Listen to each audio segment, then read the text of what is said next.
నమస్కారం అండి. ఈరోజు అమెరికా వ్యాప్తంగా అన్ని రాష్ట్రాల్లో పర్యటించడానికి మాధవీలత గారు భారతదేశం నుంచి వచ్చారు.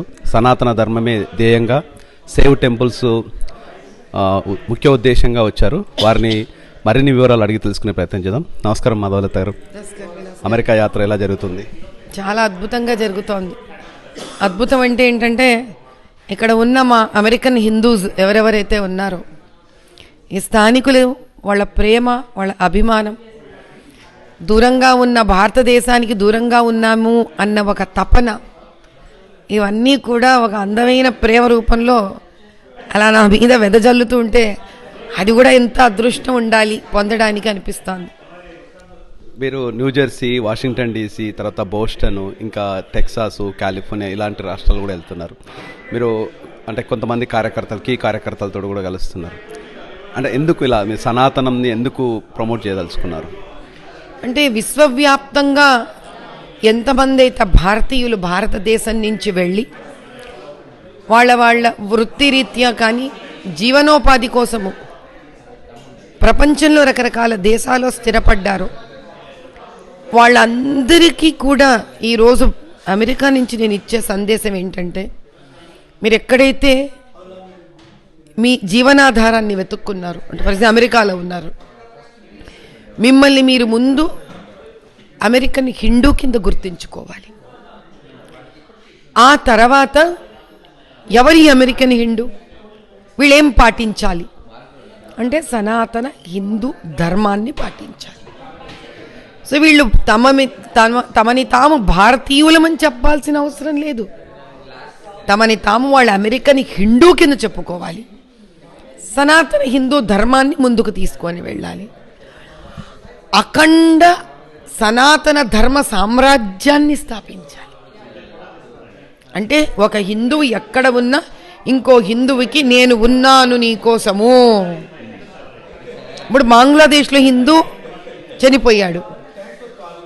ఇప్పుడు ఆ హిందువుని మీరు ఏమంటున్నారు? బంగ్లాదేశీ హిందూ అంటున్నారు కదా, భారతీయ హిందూ అనట్లేదు కదా. కానీ ఎవరతను? మరి ఏ దేశానికి తనను తాను కనెక్ట్ చేసుకోవాలి అని ఒక పెద్ద ప్రశ్న మిగిలిందా లేదా? ఈరోజు పాకిస్తాన్లో హిందూ ఉన్నాడు, ఇబ్బందులు పడుతున్నారు, పాకిస్తానీ హిందూ అంటున్నాం.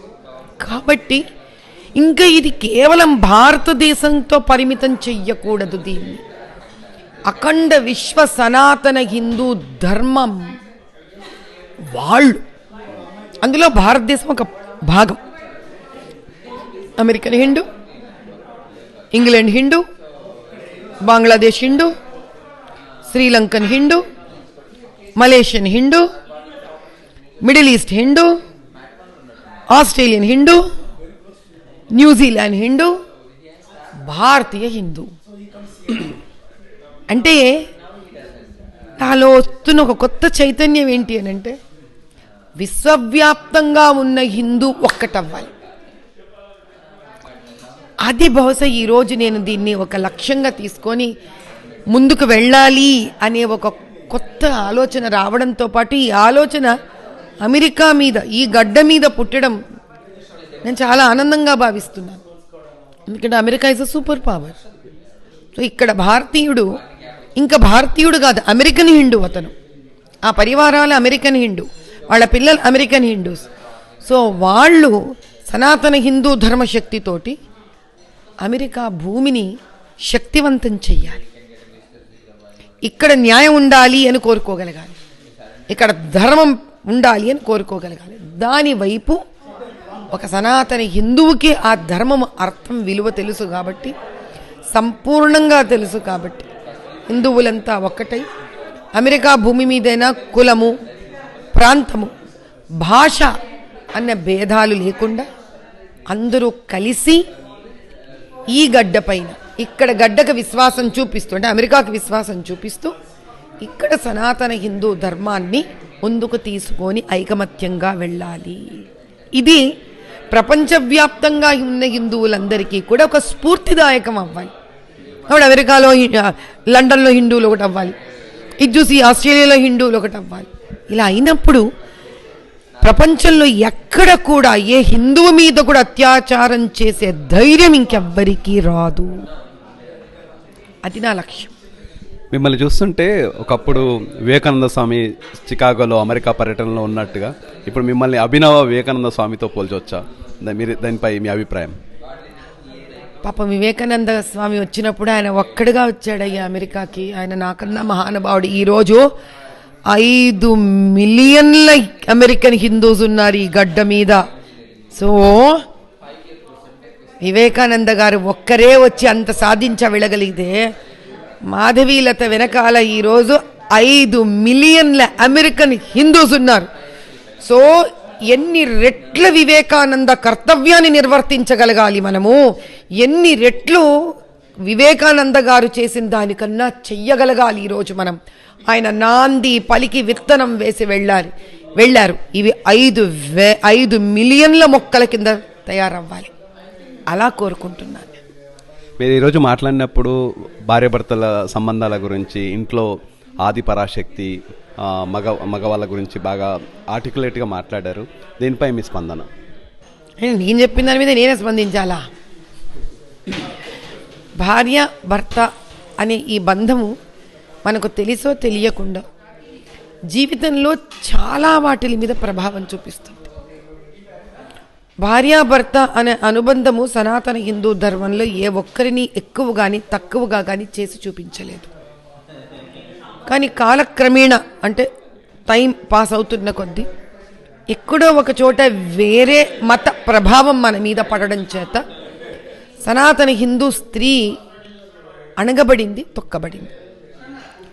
ఇది మనం ఇంకా ఇప్పుడు నవీన యుగంలో దీన్ని తెలుసుకొని స్త్రీని మళ్ళీ శక్తివంతురాలుగా సనాతన హిందూ ధర్మంలో చెయ్యాలి. ఎందుకంటే మనము వేరే మతాలలాగా ఆడపిల్ల మొహాలు మూసేసి తల నుంచి కాళ్ళ వరకు వాళ్ళని బందికానాలో వేసేసి వాళ్ళని మనం మతం అనే పేరు మీద అణిచి ఇలాంటి సాంప్రదాయం మంది కాదు. కాబట్టి ఇప్పటికైనా మగవాళ్ళు కూడా పురుషులు కూడా చక్కటి తండ్రిలాగా ఎలా ఉండాలి అని తపన పడుతున్నారు.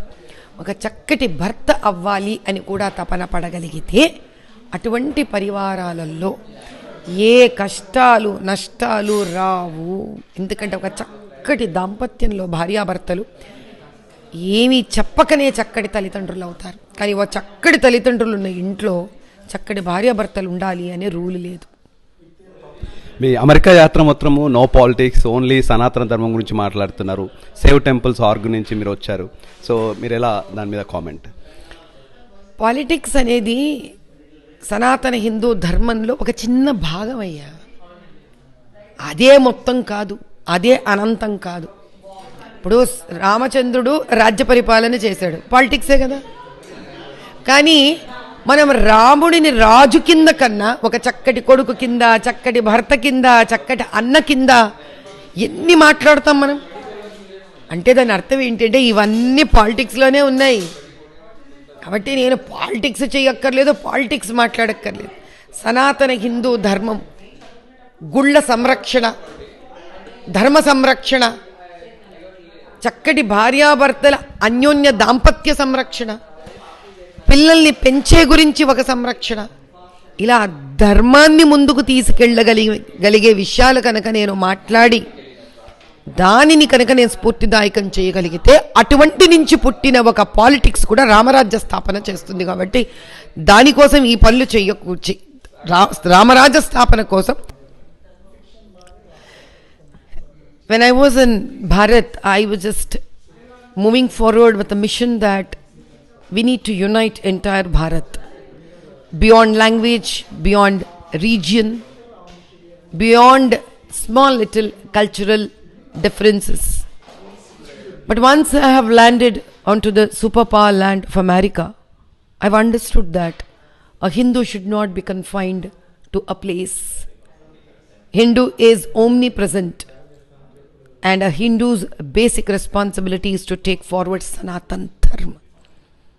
So I've realized that an American Hindu is an American Hindu, and his basic responsibility is to accept that he is an American Hindu, wish for the development of America, and work towards his identity called he is a Sanatan Dharma Hindu person, and take forward Dharma for the prosperity of America and for the development of America and to give justice in America. So long live America, stay blessed America. In the same way, this is a message for every Hindu across the world, from different parts of the world they come from. It could be an Australian Hindu, it could be an England Hindu, it can be Malaysian Hindu, it can be Middle East Hindu, it can be Sri Lankan Hindu, it can be Bangladesh Hindu, it can be Nepali Hindu, doesn't really matter. We all Hindus across the world should take a pledge today that let's be truthful to the land from where we make our bread and butter, but at the same time, let's take forward Sanatan Dharma to the higher heights, because that's our identity. నన్ను ఇంత అద్భుతమైన అందమైన America దేశానికి తీసుకొని వచ్చి నా అన్నవాళ్ళు నా వాళ్ళు సనాతన ధర్మాన్ని ముందుకు తీసుకొని వెళ్ళాలి అని ప్రతి నిమిషము తపన చెందుతున్న అమెరికన్ హిందూస్కి పరిచయం చేయించి వాళ్ళందరితో కూడా ధర్మం గురించి సంభాషించగలిగిన ఒక అవకాశాన్ని, చక్కటి అవకాశాన్ని నాకు ఇచ్చింది SaveTemples.org వాళ్ళు. వీళ్ళు ఏం చేస్తున్నారు అంటే మీరు చాలా ఆశ్చర్యపోతారు.